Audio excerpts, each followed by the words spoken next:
Bismillahirrahmanirrahim. Mehrimli urayımda Allah'ın atımenen başlap, urmatlı mekendешler жалпыңыздарга Al-Madina Al-Munawwara, Peygamberimizin nurdu şaharından salam aytam. Assalamu aleykum ve rahmetullahi ve berekatuhu. Urmatlı жалпы mekendешler, sizler üçün Peygamberimizin eki sүйүнүчтүү hadisin sүйүнчүлөөнү тура көрүп турам.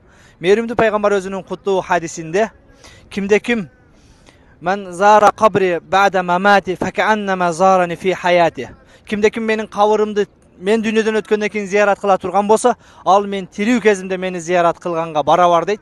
Кудайым буйрса мына ушул жерлерге келип пайгамбарыбызды зиярат кылып, пайгамбарыбыздын ушул сүйүнчүлөгөн тирүү кезинде зиярат болгон инсандардай болгонду Аллах Таала баарыңыздарга насип кылсын. Пайгамбар саллаллаху алейхи ва саллям башка бир хадисинде мен зара кабри бa'da mamati, kimde kim men dünyadan ötkөндөн кийин менин кабырымды зиярат кыла турган болсо, ваджабат лаху шафаати, ал инсанга менин шафаатым милдет болду дейт.